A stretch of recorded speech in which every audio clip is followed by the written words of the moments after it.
Saila udah tersenyum lagi, udah bagus lagi. Karena apa? Karena Saila benar-benar sudah melepaskan dirinya sebagai dia mengaku bahwa di 2021 Saila ingin mencari jodoh. Maaf, usia sekarang berapa Saila? 25? 28. 28. Iya. Katanya kata ayah ibunya kalau bisa sebelum 30 dia harus Menikah. Jadi di akhir tahun ini nanti mungkin Oke Bos akan mencari langsung calon jodohnya untuk Saila. Siapapun itu bisa langsung mendaftarkan dirinya, nanti ada di bawah sini. Kita akan siapkan, lihat Instagramnya Oke Bos. Siapa tahu memang kita tidak memaksa. Kalau cocok sama cocok, lanjutkan. Kalau memang nanti udah kita saring, tidak cocok, ya sudah, jangan dilanjutkan. Bagaimana? Ya, aku mah setuju. Kenapa lu nggak suka aja. mukanya kalau ada yang jodohin dia? Kalau misalkan ini dia cariin pencarian jodoh juga gak sama Oke Bos? Ini Saila, kalau masalah Vicky, gini, kalau dia benar-benar sayang sama kamu, setelah aku ngomong kayak gini, dia harusnya ikutan gimana caranya mencari usahanya untuk mendapatkan kamu. Kalau Vicky, dia tidak mencari jodoh, tapi dia ingin mencari grup lawak. Karena Vicky, belakangan ini dia sendirian, terus dia merasa bingung. Tidak ada yang mau melawak lagi sama dia, karena ya maaf lah, beberapa kali keluar masuk. Jadi orang-orang pada bingung. Lu harus belajar sama senior-senior yang grup lawak yang masih kompak terus. Bos, ini ada kaitannya dengan tadi jodoh. Kalau jodoh, kamu jangan pernah hanya mengkategorikan fisik dan ketampanan. Kenapa? Karena ketampanan aku bilang seringkali akan hilang seiring bertambahnya usianya dia. Setuju, Tapi carilah jodoh yang membuat kamu tersenyum sampai kau menutup mata. Jadi benar-benar tadi kata Bos bilang, kamu harus belajar dari grup ini. Ini grup pelawak yang menurut aku, kalau aku pribadi sangat mengapresiasikan. Makanya kamu tahu nggak, kira-kira grup pelawak apa yang kamu tahu sejauh ini di Indonesia? BBB itu ada yang lucu. BBB Ada yang lucu Saila. Ada yang lucu. Saila, BBB itu grup vokal, grup nyanyi. Kok bisa jadi grup pelawak? Itu tuh lucu soalnya. Gua tahu, Salah Mas. satu yang nyanyinya tuh lucu banget gitu suaranya. Nggak jelas tapi lucu. Kamu bisa ngebedain gak sih? Itu kan abos kita, jangan diomongin di depan publik dong. Masa grup BBB gua disebut grup lawak gara-gara nyanyinya fals dan diedit, makanya lu ketawa kan? Udah lah kalau gitu, ini aja. Kalau Saila mau mencari jodoh, Vicky mau mencari grup lawak, tapi kita harus belajar bahwa gini loh, yang penting kelanggengan dulu nomor satu. Bener. Setuju, A. Kalau Sahila memang niatnya sekarang mau cari jodoh, nanti Yanto, tim Oke Bos akan mencarikan jodoh untuk Sahila. Ih, baik banget Oke Vicky, Bos, amin. kita nggak akan buka jodoh buat kamu karena lebih baik kalau kamu sayang sama Sahila, kamu kejar dia. Ya. Tapi kalau untuk grup lawak, Vicky kamu mau mencari grup lawak? Mau? Benar? Kamu ingin menjadi pelawak? Saya pengen punya grup lawak bertiga. Kita akan belajar dulu sama grup lawak yang merupakan, ini ada adik kakak, ada temennya juga, sahabatnya juga. Mereka bertiga tergabung dalam satu grup lawak. Kita sanggup. Ini dia,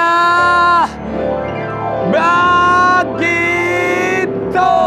Harta yang paling berharga adalah keluarga. Mutiara yang paling indah Apa kabar? Sehat? Adit, apa kabar?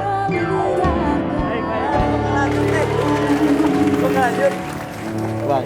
Kak Vicky udah Disaksikan langit seiring dengan bertambahnya sebuah partikel di dalam kehidupan. Bumi yang masih setia untuk kita pijak sebagai arah tujuan melangkah. Kisana, apa maksud kedatangan Anda? Tidak perlu harus menjadi bintang selalu, akan tetapi menjadi matahari sebuah keharusan. Bintang terlalu tinggi, jauh di atas, dan cahaya pun sedikit. Tapi matahari memberikan energi setiap saat bagi seluruh umat manusia. Ya. Kalau saya tidak mau menjadi matahari, Tapi saya menjadi mata pencarian untuk keluarga. Wah. Ternyata aku baru tahu loh. Ternyata Mas Ming, Mas Didi adik kakak. Hah? Baru tahu demi Yang Allah. mana kakaknya? Tebak. Tadinya sih enggak. Saya juga baru tahu pas udah tua Saya aja. Mana sih? adik kakak ketemu gede. Ya, Saila, menurut kamu Saila, Kakaknya kakaknya lihat mana? dari tampilan berdua, mana kakak, mana adik? Coba nih, kalau ini siapa? Kalau ini Om Miming. Hah? Miming. Om Miming. Tagila, bukan Om Miming, ini Om Tarsan.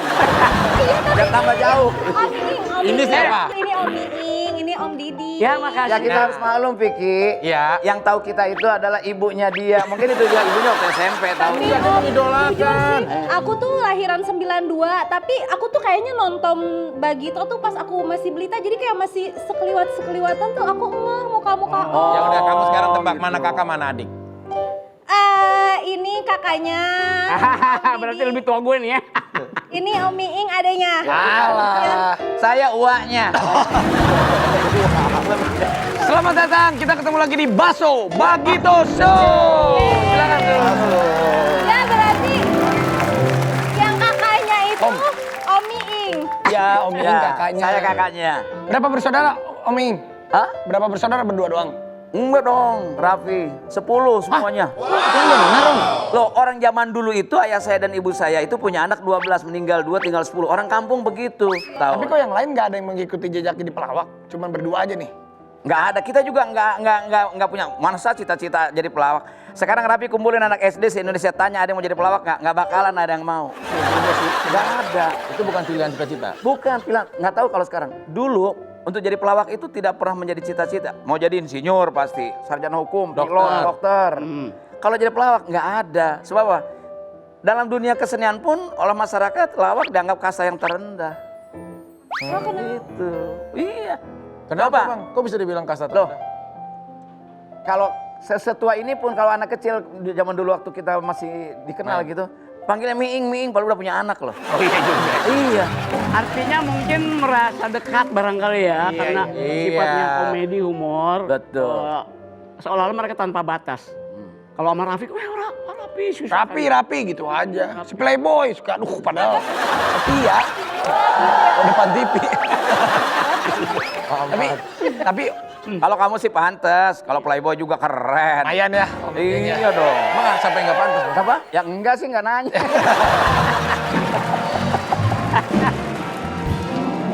Adinda Vicky ini selalu perasa deh. Iya. Jangan, bukan kamu. Dia tapi- sih pantas ganteng, ya enggak? Iya, benar. Iya. Tapi faktanya mau terbukti ini jeli gue. Tapi kalau grup Bagito sendiri sebenarnya Ya. waktu itu dikabarin kalau nggak salah tahun berapa dibilang bubar katanya. Hah? Pernah bubar nggak? Bagito sama saya ini nggak pernah merasa bubar gitu, masih jalan. Dulu pertama kali Hmm.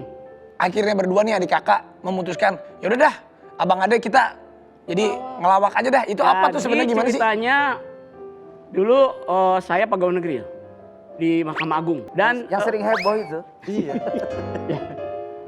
tapi kita udah mulai siaran di radio waktu itu. Oh RRI. Siaran di radio, bukan radio Suara Kejayaan, radio humor ya. Iya. Nah dia pegawai juga ini. Dulu di Cuma mana? pas di 85 itu ada lomba lawak nasional yang diselenggarakan Sri Mulat. Saya suruh berhenti sama dia. Udah berhenti aja dia. Hidup itu harus pilihan. Karena pekerjaan itu mendua nggak mungkin. Nggak mungkin loh. Jadi pegawai negeri juga, jadi penghibur juga. Harus Jadi dipilih. saya juga dulu honorer di DKI loh. Di Terus saya bilang pemerintahan. kalau lawak Bagito gagal gimana tanggung jawab gue? Ya udah. Oh, Saya spekulasi emang- saya dulu. Nah. Lu berhenti aja dia paling dari kita fokus untuk ngurusin pelawak, bikin grup pelawak, lalu siaran di radio. Alhamdulillah uas saya kan di Mahkamah Agung ya. Ya. Begitu saya keluar 2 lebaran nggak boleh ketemu. Saking sebelnya sama saya. Karena keluar. Iya, kita keluar. Tapi gimana waktu itu? Keputusan yang bertolak belakang kali ya? Dengan Ya, keluarga. betul, betul. Iya. Karena ayah ibunya pegawai negeri, saudara pegawai negeri, semua kita dari kecil dikasih makan beras pembagian. Dan ternyata saya bisa ngerasain sendiri bahwa sebuah pekerjaan yang tidak dari hati, yang tidak dia sukai, malah menjadi siksaan gitu loh. Iya. Jadi saya siaran dulu di radio tuh. Didin kalau pagi-pagi baju korpritnya dia bungkus pakai koran, nongkrong. Lah, tiap hari datang jam 10 jadi bolos. Daripada lu makan gaji buta lu mendingan berhenti. Terus kalau gua gagal jadi pelawak, pegawai negeri gua hilang. Nasib lu gua yang tanggung, gua yang cari makan. Ini luar biasa nih, Deddy Gumelar. Wah, Jadi gue mulai Miing. aja nggak ada yang tahu. Itu nama panjang saya Dinda. Oh. Gumelar nama lengkap. Kok Jadi jauh waktu banget? banyak cerita nih, Vi. Waktu saya jadi pelawak, orang semua anak kecil pun manggil Miing. Begitu gue jadi anggota DPR, orang manggilnya Deddy Gumelar. Tapi begitu pensiun dari DPR, orang Miing lagi aja. Kembali lagi ya? Tapi Om Miing kenapa dari Deddy Gumelar jadi ke Miing? Itu ceritanya dari mana tuh? Nyambung kan ya? Waktu di radio Ceritanya itu. kita punya acara di radio, Namanya 2 jam. Opor ayam namanya. Opor ayam. Obrolan pos ronda anak muda yang ambisi. Ah, Hansip nih. Ah. Jadi Hansip. Hansip. Saya RT, Unang kadang maling, kadang apa gitu Ya, tergantung. tapi Unang lebih cocok jadi maling sih sebetulnya. Perannya kok. Nah, acara 2 jam dengan 3 orang itu tidak mungkin mampu. Udah gitu tanpa penonton dan melawak, bayangin. Otomatis kita harus double casting. Saya jadi orang Batak, saya jadi RT, jadi pejabat Pemda, jadi aki-aki, jadi perempuan. Nah, jadi miing itu pada saat itu namanya Deddy Gumelar. Perasaan tukang sayur. Kerjaan gue sayur, teriakannya gitu. Kangkung, nanas, paya, pisang, parabola. Kayak begitu dulu. Zaman Jadi, dulu. kalau namanya Deddy Gumelar kan kebagusan namanya. Misalnya tukang sayur tapi Raffi Ahmad gitu kan nggak bagus. Terlalu ganteng. Bisa juga. Makanya kalau Raffi Ahmad jadi tukang sayur, namanya apa sayur yang cocok? Mamat. Mama. Iya. Pintar. Karena nama Mamat, Udin itu kan sering orang Betawi pakai Iya. tukang sayur. Iya. Apa yang kira-kira beda sama orang ya? Begitu ditanya sama Didin, ditanya, Bang, tiap hari ngider di sini tapi nggak pernah tahu namanya, siapa yang namanya? Itu asal ucap aja lo, Miing. Ah. Jadi duit tuh. Wih. Tapi kan kalau di depan kamera ngelawak, ini kan adik kakak nih kelihatan kompak terus, tapi sering berantem nggak sejujurnya? Konfliknya ada nggak nih? Dalam satu grup Bagito itu justru yang lebih sering berantem saya sama dia. Bukan sama Unang. Walaupun undang orang lain. Iya, karena apa? Karena kita kan demokrasi sekali. Apa nama? Boleh berpendapat. Berbeda. Termasuk pada saat kita menentukan harga. Ya kan di Bagito tuh nggak ada yang ketua, tapi yang ketuaannya dia, yang lebih tua maksudnya. Jadi apa kebijakan segala macam, ya kita harus ikut. Dan memang kenyataannya memang dengan perhitungan yang bagus, akhirnya setuju. Nah, pada saat saya tinggal setuju, saya berani Ya berargumentasi paling juga. Gitu. berantem dalam konteks argumentasi. Ya, untuk sebuah pekerjaan ya, kalau untuk pribadi sih enggak. Nah Om, zaman dulu kalau misalkan zaman-zaman syuting pernah berebut cewek gak? Suka sama cewek yang sama? Jangan dijawab. Woi. Pernah berebut cewek nggak? Berantem nih adik kakak, biasanya kan di depan TV kan ketawa-ketawa. Iya. Ternyata pernah nggak ribut gara-gara cewek waktu bujangan. Jangan kemana-mana, tetap di Oke Bos. Siap, Bos.